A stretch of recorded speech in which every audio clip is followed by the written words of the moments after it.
Hey everybody, and welcome back to more Forza Motorsport. We're running the touring cars this time on Kyalami, or Kyalami, not quite sure how to pronounce it. I suppose on looking it up as a person from the States, I'm supposed to say Kyalami, so we'll stick with that. Starting in 18th, things kick off immediately as we have a parked car on the start. Due to that though, we're going to lose some momentum here at the beginning and drop to 19th behind Deadlift Bra, showing us we should never skip leg day. But anyways, this was an interesting race for me. It was my first one of the week actually. I was going in blind on the strategy, so usually I default to potentially a medium strategy on these longer form races, but we'll play it by ear. Now we see a little bit of smoke screen coming out of turn 2, but everybody actually made it out alive, which is pretty cool. A little bit of contact ahead of us slowing us down, don't want to cause anything worse. But it looks like turn 5 will be our typical turn 1 in this race, as we'll see a couple cars spin and Audi turn left on a straight right into the barrier. And even further, a Hyundai will spin around. Luckily, we'll be able to go right through that ghost.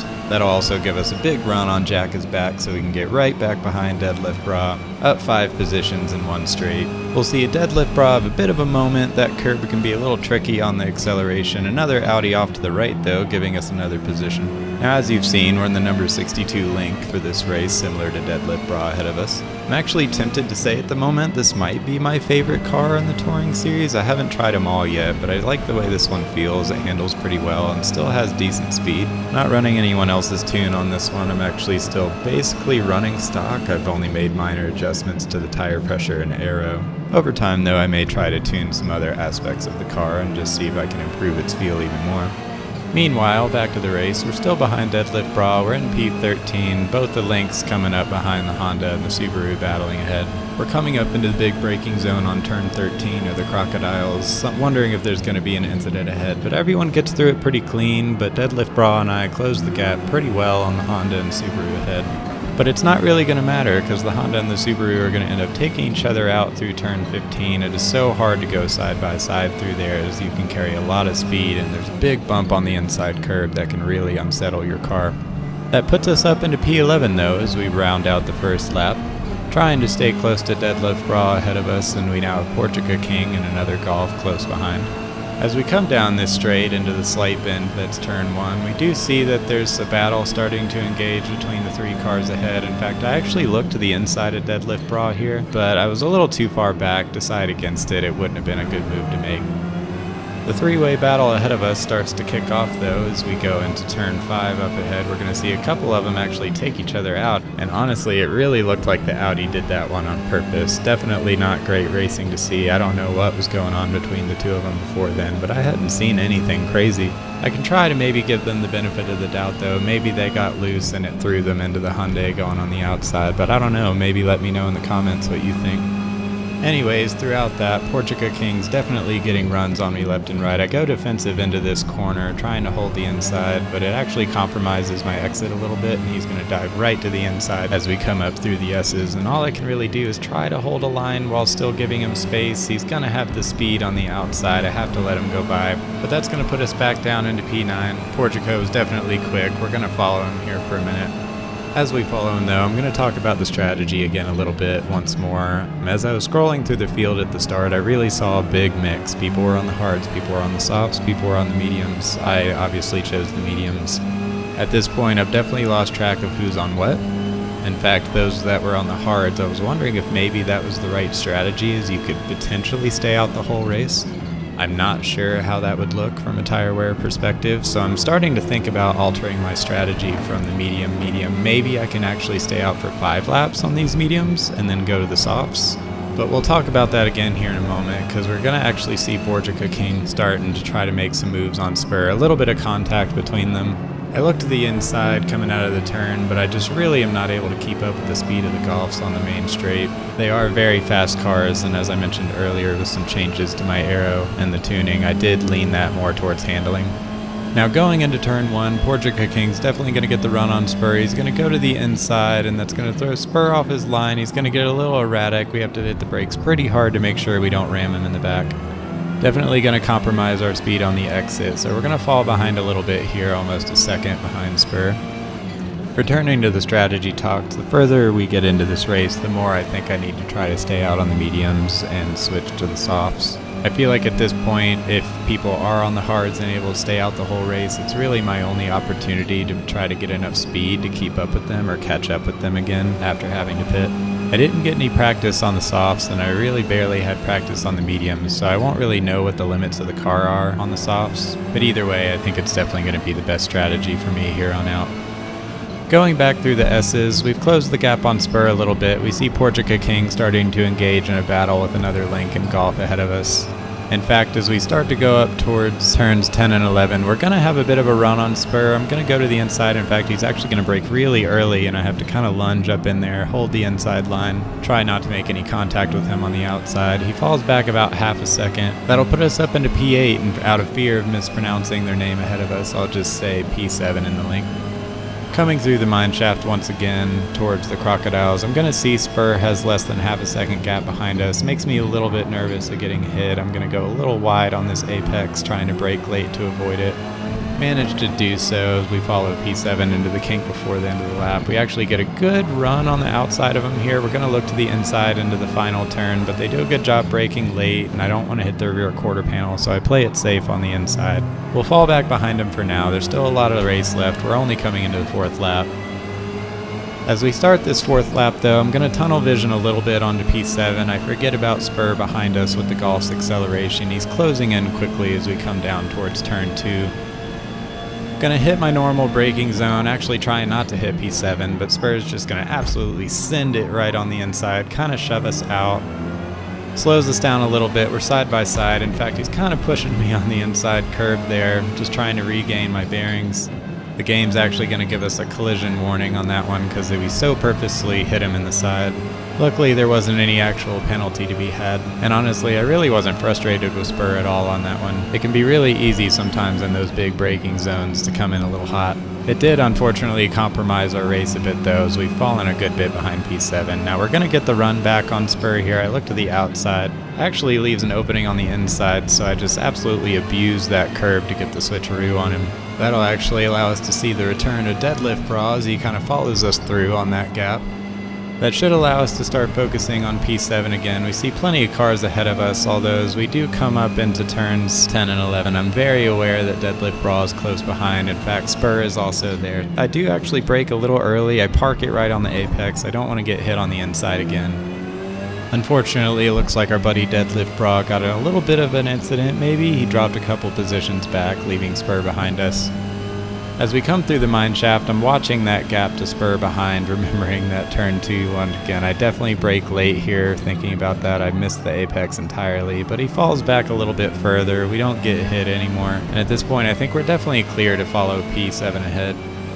We see there's actually a couple cars right in front of them as well, so lots of positions to be gained, but we're coming into the end of the fourth lap. We're still running the mediums. I'm thinking that they're probably going to be a bit of an issue on the fifth lap. We're already about halfway through their tire wear. They're not yellow yet, but I'm sure it's coming soon. I try not to think about that too much though, as I've already decided we're going to go on the softs once we do come into the pits, which will be faster. So anytime we might lose here, we should regain with the softs. While we look to chase down the cars ahead and our tires wear though, I will throw in, if you've enjoyed the video thus far, feel free to like, comment, subscribe, hit the notification bell. Everything helps at this point. We're definitely a new channel, but I'm trying to put out a couple videos a week, see how it goes. Having a blast with it so far.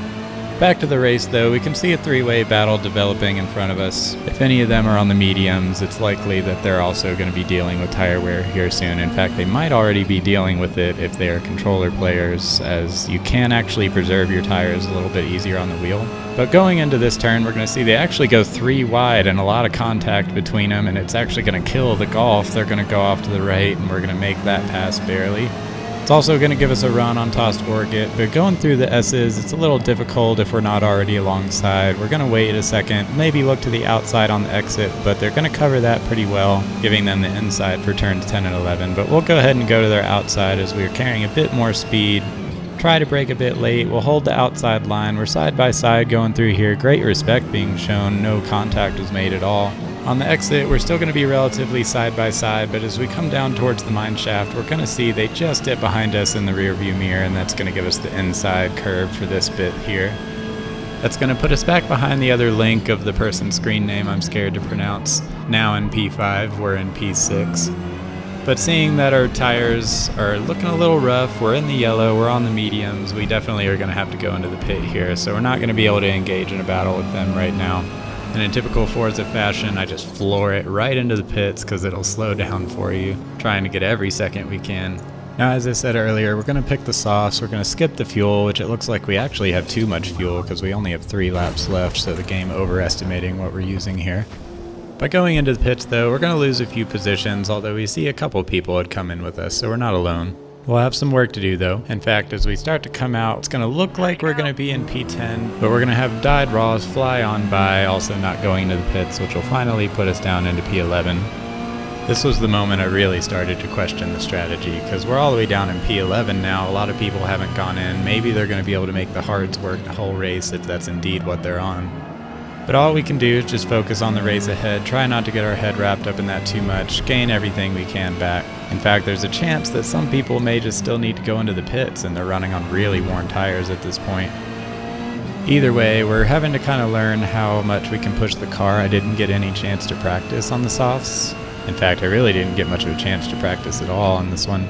But we're going to have to figure it out as we overtake some other cars. We get a really good run on dyed raws out of turn 6 or the turn coin sunset. We go up the inside. Seems like they broke a little bit early. I was thinking maybe they were looking for the switcheroo underneath there, but when we are on fresh tires and they haven't pit at all, it just really isn't an option. I actually almost turned way too early here and clipped the grass a little bit as I continue to kind of get the feel of the softs on this car. But we're back up into P10, we're following Wanra 48 here. Looks like they also haven't been to the pit and the gap is closing really fast. We do have some open space as we go through turns 10 and 11 here, which honestly are always a little bit tough for me. I haven't really found a line yet that I just like to take. Definitely want to try to practice those a little bit more so I can learn how to really take advantage of the track limits. Either way, it's not going to matter too much right now. Wanra is definitely going to be feeling the wear of those tires. We're going to end up coming through the crocodiles, actually doing okay on the apex that time and getting a decent exit, closing the gap even more. As we come through this kink before the end of the lap, we're just going to completely obliterate the curb. It's going to give us a lot of speed to carry on the inside of Wanra into the final turn, and with those old tires, it's just not really going to be a contest. They back off pretty easy and we get right on through. As we do so and round out the last lap, we're going to end up passing Spur in the pits, and we're going to see familiar name in Portuga King end up ahead of us now. I'm thinking they probably just pitted as well and likely put on the softs, and as we established earlier, they were pretty quick players, so I don't really think we're going to be closing down the gap to them specifically. But we are going to hope that they're able to catch the people ahead, maybe engage in some battles, and we can maybe get closer and at least pass a lot of the same people they are as well. For now though, we're going to have some open space ahead of us, perhaps some time to learn how to push the car a bit more on the softs, and hope that maybe some of the cars ahead still haven't pit. But less than 2 laps left, we've gone from P18 to P8, already a decent result. We've gained 10 positions, but we definitely want some more. We'll see over the course of this lap that the splits start to improve. We definitely are taking advantage of this open space and gaining some time. I'm still wondering a little bit if I picked the right strategy, but as we end up coming up to the S's here, we're going to see that Portuga King does indeed make a pass on Berserk Bingle there. And as we can notice, they also haven't been to the pit, so they're trying the hard strategy all the way to the end as well, and we can really just see the tents falling really quick off the gap between us. As we come around turn 10 and 11, we're going to see even another second fall off this gap, and we actually get a glimpse of some other cars ahead of them as well, really giving me hope that maybe we did indeed pick the right strategy. We're not even to the end of lap 7 yet. We're seeing glimpses of cars ahead. We're closing these gaps incredibly fast. I'm definitely thinking at this point we can get a few more positions at the very least. Don't know how far up it will take us, but we're going to push for all we can get. That split time comes down even more, 2.6 seconds off our fastest now. We get a really good run on Berserk. We're going to go on the outside. I try to leave enough room on the inside. We get a bit of a tap, but I think they really just were struggling on their tire grip there. They just really couldn't turn. But that's going to round out the 7th lap. We're coming into the final lap. We see Deadlift Bra shows back up on our HUD, 4.3 seconds ahead. Our best bud throughout this whole race so far as a fellow Lynk driver. We'll also see though that they also haven't taken a pit stop, so I'm thinking that this 4.5 seconds, we can probably get it back in this final lap. Going around turn 2 there, we already drop half a second, and on top of that they have a 3/10 penalty as well. With how quick this gap is dropping though, we're going to ignore that. We want this position legitimately, and also we want the cars that are close ahead of them as well. And honestly, it's really not going to take long at all. We see they're going side by side through Sunset. We're going to follow through and drop the gap over a second more, really displaying the difference in tire strength here. They're going to go side by side again into turn 7 here, and we're just going to get an incredible run up the inside, right up next to Tossed Orchid. We're going to get the pass before the S's. We're going to immediately start looking at the inside of Deadlift. It's a little tight here, but I know I have the fresh tires, so I'm going to go ahead and go around the outside on the exit, and that puts us right up into P5. Now we're a far cry from first, 36 seconds ahead. That's definitely not in the cards. I think they might have actually used a similar strategy to us, but with a lot of open air and faster lap times. But once again, we're closing in on P4 really fast. They also didn't pit, so they're struggling really hard on tires. I see they have a half-second penalty, so worst case scenario, we'll just try to be close. But it's not going to matter. The tires are just gone. They go right into the gravel before the crocodiles. That puts us up into P4, plenty of room behind us, and Portugal King there is just too far ahead to really catch. So at this point, we're really just going to kind of relax and take it into the finish. Definitely felt like an interesting race for me. This was the first one on the touring series throughout this week's rotation, going from P18 to P4, not really knowing what strategy I was supposed to take, so definitely happy with that result. But that'll take us to the end of this race here at the Kyalami Grand Prix circuit. We'll see that nice position gains of 14 there, and we'll actually see Deadlift Brawl getting 15 there behind us. Definitely showing that there is viability to the hard tire strategy for this race. I still prefer the medium to soft strategy though, just so you don't have to deal with the tire wear. A little more fun that way. But thanks for joining me for this race. Once again, if you enjoyed it, feel free to like, subscribe, hit the notification bell. It really helps us out. More videos will be coming soon. But until then, we'll see you next time.